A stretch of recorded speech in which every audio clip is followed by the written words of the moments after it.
ఇక ఇటు మంత్రి కందుల దుర్గేష్ మీడియాతో మాట్లాడుతున్నారు, ఒకసారి ప్రత్యక్షంగా చూద్దాం.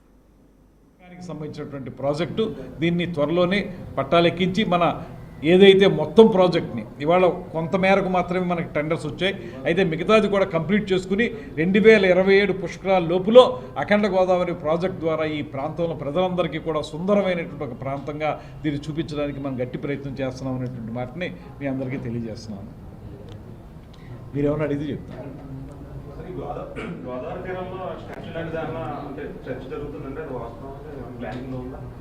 ఇది రివర్ ఫ్రంట్ అనేటువంటిది ఈ మధ్యకాలంలో నేను చూశాను. రివర్ ఫ్రంట్ అనేటువంటి దాన్ని కొంచెం మరింత వెడల్పు చేసి తద్వారా అక్కడ మరి ఇంతకుముందు ఉన్నటువంటి ఏవైతే మనకి ఈ స్టాచ్యూస్ ఉన్నాయో దాన్ని ఉంచుతూనే ఇంకా కొత్త స్టాచ్యూస్ కూడా ఏర్పాటు చేసి దాన్ని డెవలప్ చేయాలనేటువంటి ఆలోచన చేస్తున్నట్టుగా నాకు మున్సిపల్ కమిషనర్ గారు నాకు చెప్పారు.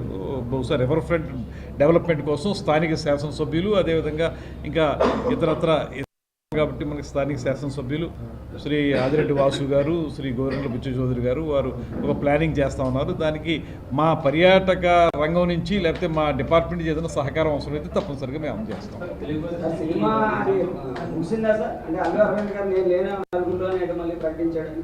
అల్లు అరవింద్ గారు ఇచ్చినటువంటిది చాలా సహేతుకంగానే ఉంది, వారు కూడా చెప్పారు. దాంతోపాటు ప్రస్తుతానికి అదేమీ బంద్ లేదన్నారు కనుక అది ఇంకా సమస్య పోయినట్టే ఆ సమస్య. కాకపోతే రాబోయే రోజుల్లో ఏ రకంగా మనం ముందుకు తీసుకెళ్లాలనేటువంటి దాని మీద కొంత కార్యాచరణ అవసరం. ఎందువల్లంటే దీనికి పరిశ్రమని తొలి నుంచి కూడా గౌరవిస్తూ పరిశ్రమ ద్వారా రాష్ట్రంలో చలనచిత్ర పరిశ్రమాభివృద్ధి జరగాలని ఇప్పుడు కానీ ఉమ్మడి రాష్ట్రంగా ఉన్నప్పుడు కానీ చాలా కృషి చేసినటువంటి ముఖ్యమంత్రి శ్రీ చంద్రబాబు నాయుడు గారు.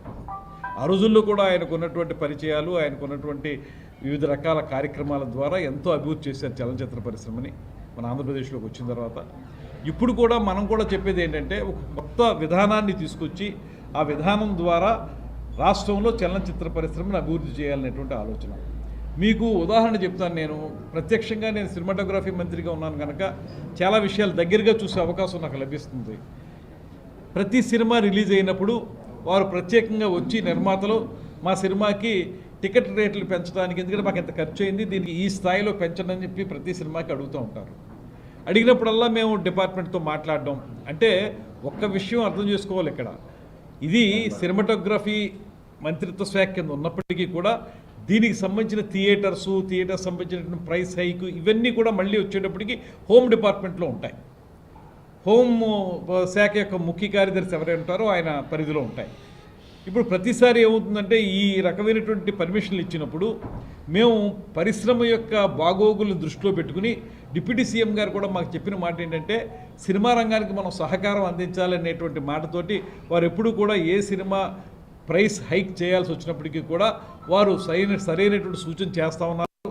దాన్ని బట్టి మేము పెంచడానికి ఒక ఫైల్ మూవ్ చేస్తూ ఉన్నాం. అయితే హోమ్ డిపార్ట్మెంట్ వారికి వచ్చిన ఇబ్బంది ఏంటంటే ఫైల్ అల్టిమేట్గా యాక్సెప్ట్ చేయాల్సిన వారు అలా చేసినప్పుడల్లా ఎవరో ఒకళ్ళు పబ్లిక్ ఇంట్రెస్ట్ లిటిగేషన్ పెడుతున్నారు. పబ్లిక్ ఇంట్రెస్ట్ లిటిగేషన్ పెట్టినప్పుడు ఏమవుతుందంటే ఈ రేటు ఇంతెందుకు పెంచారనేటువంటి కోర్టులో వేస్తున్నారు. కోర్టులో వేసినప్పుడు ప్రతి సినిమాకి కూడా ఆ ప్రిన్సిపల్ సెక్రటరీ గారో లేకపోతే ఆ డిపార్ట్మెంట్ చెందినవారో కోర్టుకు వెళ్ళి సమాధానం చెప్పుకోవాల్సిన పరిస్థితి వస్తుంది. ఈ పరిస్థితుల్లో వాళ్ళు వెంటనే దాన్ని ఆమోదించడానికి ఇబ్బంది పడినప్పటికీ కూడా డిప్యూటీ సీఎం గారు కానీ సీఎం గారు కానీ లేదు మనం ఏదో రకంగా సినిమా పరిశ్రమకి మనం సహకరించాలనేటువంటి మాటతోటి వారు రేటు పెంచుకోమన్నప్పుడు మనం సహకరిస్తున్నాం. దాన్ని బట్టి నేను కూడా హోమ్ సెక్రటరీ గారితో మాట్లాడి మీరు కొంచెం యాక్సెప్ట్ చేయండి అని ఆమోదింపజేసేటువంటి కార్యక్రమాన్ని ఈ సంవత్సర కాలంగా కూడా చాలా ప్రతి సినిమా విషయంలో చేస్తూ ఉన్నాం. ఇవాళ అలా చేస్తున్నప్పుడు మాకు ఇబ్బందులు ఉన్నప్పటికీ కూడా డిపార్ట్మెంట్ పరంగా కానీ ప్రభుత్వ పరంగా ఇబ్బందులు ఉండి కోర్టులకు వెళ్లాల్సిన పరిస్థితి ఉన్నప్పటికీ కూడా నిర్మాతలు అంటే వాళ్ళు ఒకళ్ళే కాదు, నిర్మాతలు, ఎగ్జిబిటర్సు, డిస్ట్రిబ్యూటర్సు వాళ్ళ మీద ఆధారపడినటువంటి వందలాది కుటుంబాలు వాళ్ళ సినిమా ఇవాళ తీయటువంటి పెద్ద సినిమా అంటే 3-4 సంవత్సరాలు పడుతుంది. 3-4 సంవత్సరాల కాలంలో వాళ్ళకి అయ్యేటువంటి వ్యయ ప్రయాసలు, వడ్డీలు పెరిగిపోవడం ఇవన్నీ దృష్టిలో పెట్టుకుని వాళ్ళకు రూపాయి రేటు పెంచితే వాళ్ళకి ఉపయోగపడుతుంది అనేటువంటి మాట. రూపాయి రేటు వాళ్ళకి పెంచితే అందులో పావళ మాకు జిఎస్టీ ద్వారానో ఎస్జిఎస్టీ ద్వారానో మాకు రాష్ట్రానికి కేంద్రానికి కూడా వచ్చేదానికి అవకాశం ఉంది. దీనివల్ల కూడా దృష్టిలో పెట్టుకుని ఇది చాలా కేటగారికల్గా క్లారిటీ ఇచ్చారు ఆయన. లాస్ట్ టైము మీకు మన రామ్ చరణ్ గారి సినిమా రాజమండ్రిలో దానికి ప్రీ రిలీజ్ ఫంక్షన్ జరిగినప్పుడు ఆ వేదిక మీద చెప్పారు ఆయన, దీని ద్వారా ఇలా పెంచడం వల్ల రాష్ట్రానికి కూడా ఉపయోగం ఉంది కనుక మేము చేస్తా ఉన్నాం అనేటువంటి మాట చెప్పి ఇంత సహకారం అందిస్తున్నటువంటి సందర్భం ఉంది. ఇవాళ కొంతమంది మాట్లాడుతున్న మాటను మాత్రం నేను ఆక్షేపించాలి, తప్పదు. కొంతమంది ఏమంటారు, మేము సమస్యలు పరిష్కరించుకుంటాం, మాలో మేము చేసుకోగలం, దీంతో ఎవరితో బయట వాళ్ళు ఎవరు రావక్కర్లేదు అనేటువంటి మాట అది అహంభావపూరితంగా అనిపిస్తుంది తప్పితే ఇంకో రకంగా కాదు. ఎందుకంటే పరిశ్రమ అభివృద్ధి జరగాలంటే ప్రభుత్వ సహకారం ఉండాలి. ప్రభుత్వానికి కూడా పరిశ్రమని ఇవాళ మనం సినిమా పరిశ్రమని ఒక ఉన్నతంగా చూస్తూ ఉన్నాం. అది ప్రజలకి వినోదాన్ని కలిగించేటువంటి ఒక ప్రత్యేకమైన మాధ్యమంగా మనం గమనిస్తూ ఉన్నాం కనుక దానికి సహకారం అందించే ప్రభుత్వంలో కాకుండా ముఖ్యమంత్రి గారు, ఉప ముఖ్యమంత్రి గారు కూడా ప్రత్యేకమైనటువంటి అభిమానాన్ని, గౌరవాన్ని చూపిస్తున్నారు. మనందరికీ తెలుసు గత ప్రభుత్వంలో ఏం జరిగింది. పెద్ద పెద్ద హీరోల్ని రప్పించుకుని వాళ్ళని కించపరిచే విధంగా ఆనాటి ముఖ్యమంత్రి కానీ ఆనాటి ప్రభుత్వం కానీ చేసే విధానం మనం చూసాం. ఇవాళ మనం అధికారంలో వెంటనే ఉప ముఖ్యమంత్రి గారు ఒక మీటింగ్ పెట్టి సినిమా ఇండస్ట్రీలో ప్రముఖులతోటి మీటింగ్ పెట్టి మీకు ఏ సమస్య ఉన్నప్పటికీ కూడా దాన్ని పరిష్కరించడానికి మేము సిద్ధంగా ఉన్నాం, మీకు సహకారం అందిస్తాం, ఏ చిన్న విషయం వచ్చినా మా సినిమాటోగ్రఫీ మంత్రిని కలవండి, ఆయన ద్వారా మేము చేసి పెడతాం అనేటువంటి మాట చెప్పారు. అదేవిధంగా వాళ్ళు ఎవరు ఎప్పుడు షూటింగ్ అనుమతుల గురించి కానీ, ఇవాళ పేరు చెప్పక్కర్లేదు కానీ పెద్ద నిర్మాతలు ఎవరైతే ఉన్నారో వారు రెగ్యులర్గా నన్ను కాంటాక్ట్ చేస్తూ ఉంటారు. పలానా చోట షూటింగ్ అండి, పలానా ప్రాంతంలో షూటింగ్ అనుమతులు మాకు కొంచెం అక్కడ వారితో చెప్పండి అంటే వెంటనే స్పందించి అర్ధరాత్రి అయినా అపరాత్రి అయినా స్పందించి వాళ్ళకి మనం సహకారం అందిస్తున్నటువంటి సందర్భం ఉంది. అలాంటి సమయంలో కొంతమంది, అందరం నేను అన్నా కానీ సినిమా ఇండస్ట్రీలో కొంతమంది మేము ఎలా అయినా చేసుకోగలం, మేమే చేసుకోగలం, మాకు సహకారం అవసరం లేదు అంటే అదేవిధంగా మరి ఎవరి ప్రోద్బలంతో ఆ మాట అన్నారో కూడా నాకు తెలియదు. దీనికి మళ్ళీ మీకు కొంతమంది ఆనాటి ప్రభుత్వంలో మంత్రిగా ఉన్నటువంటి కొంతమంది బయటకు వచ్చి వారు కూడా రకరకాల మాటలు మాట్లాడుతున్నారు.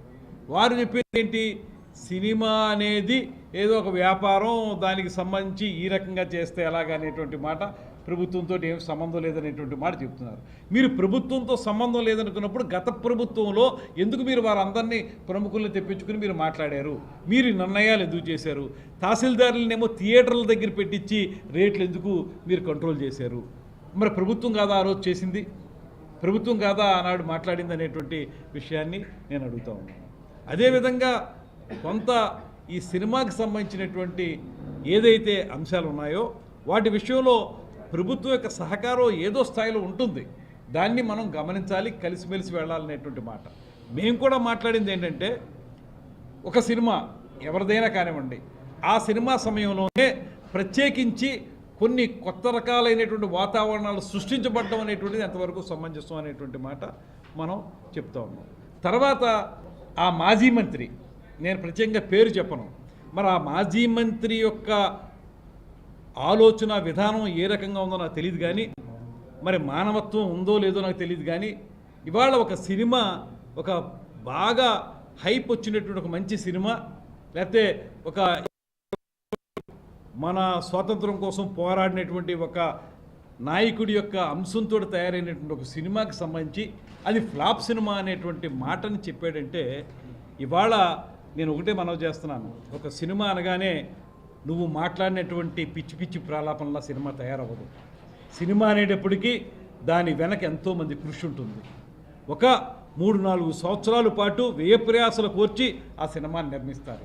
ఆ సినిమాని నిర్మించినప్పుడు ఆ సినిమాకి సంబంధించినటువంటి నిర్మాత కానీ, ఆ సినిమా మీద ఆధారపడినటువంటి వందలాది మంది కుటుంబాలు కానీ, ఇవన్నీ కూడా ఆ సినిమా హిట్ అయితే 4 రోజులు వాళ్ళకి భోజనం వెళుతుంది. దాంతోపాటు మరొక కొత్త సినిమా తయారవడానికి ఇది ఒక ప్రాతిపదిక అవుతుంది. ఇలాంటి నేపథ్యంలో సినిమా రిలీజ్ కాకముందే నువ్వు ఒక రకమైన జడ్జిమెంట్ నువ్వు ఇచ్చావంటే నువ్వు ఎంతమంది కుటుంబాలతో ఆడుకుందామని చూస్తూ ఉన్నావు. నువ్వు ఒక బాధ్యత గల మంత్రిగా పనిచేసావా ఆ రోజు అనేటువంటి మాట అడుగుతున్నాను. ఇవాళ ఒక బాధ్యత గల ప్రజాప్రతినిధిగా నువ్వు ఆ మాట మాట్లాడచ్చా? నీ స్థాయి ఏంటి? సినిమా రిలీజ్ కాకముందే ఆ మాట అన్నావంటే ఎంతమంది కుటుంబాలతో ఆడుకుంటున్నావు నువ్వు చూస్తూ ఉన్నావు. ముందుగానే నీ జడ్జిమెంట్ ఇవ్వడానికి నువ్వేమైనా దైవాంశ సంభూతుడివా? ఏ రకంగా మాట మాట్లాడతావు? అంతకుమించి మీ పార్టీకి సంబంధించిన వ్యక్తినే ఆ వ్యక్తి చనిపోతే పర్వాలేదనే విధంగా రాజకీయాలు నడుపుతున్న వ్యక్తులు నిన్న మాట్లాడినటువంటి అంశంలో ఏం మాట్లాడావు నువ్వు? చనిపోతే దాన్ని బట్టే ఈ రాష్ట్రం యొక్క పతనం ప్రభుత్వం యొక్క పతనం ప్రారంభమవుతుందంట. అంటే చనిపోవాలని నువ్వు కోరుకుంటున్నావా? చనిపోవడం ద్వారా రాజకీయ ప్రయోజనాలు ఆశిస్తున్నావు నువ్వు? ఏమిటి నీ ఆలోచన? ఎక్కడైనా సరే నీ దగ్గర మానవత్వం లేదనేటువంటి మాట అనిపిస్తూ ఉంది. తర్వాత మేము డీజీపీ గారికి చెప్పి వీళ్ళందరినీ అరెస్టులు చేసేమన్నామని చెప్పేటువంటి మూర్ఖపు మాటలు మాట్లాడుతూ ఉన్నాం. మేము చెప్పింది ఈ సినిమాటోగ్రఫీ అనేటువంటి అంశం హోమ్ సెక్రటరీ గారి చేతుల్లో ఉంటుంది కనుక హోమ్ సెక్రటరీ గారు దీని మీద ఎంక్వైరీ చేసి ఎందుకు ఈ రకమైన వాతావరణం సృష్టించబడిందో తెలుసుకోండి అనేటువంటి విచారణ చేయమని కోరని తప్పితే డీజీపీ గారు అంటే ఆయన లా అండ్ ఆర్డర్ చూసేటువంటి వ్యక్తి. ఆయన్ని మేము ఏదో మాట్లాడినట్టు అరెస్టులు చేసేమన్నట్టు నువ్వు వక్రీకరించి మాట్లాడితే నీకు ఉన్నటువంటి జ్ఞానం ఎంత? సినిమా విషయాల మీద నీకున్న పరిజ్ఞానం ఏంటి? దీన్నే అంటారు జంతు సమాన మూర్ఖత్వానికి నమూనా అని జంజాల గారు అన్నారు. ఇలా చూసే ఇలాంటి మాటలు మాట్లాడడం ఎంతవరకు సమంజసం? మేము కోరింది ఎవరైతే ప్రిన్సిపల్ సెక్రటరీ హోమ్ ఉన్నారో వారిని ఒక ఎంక్వైరీ వేయమన్నాం.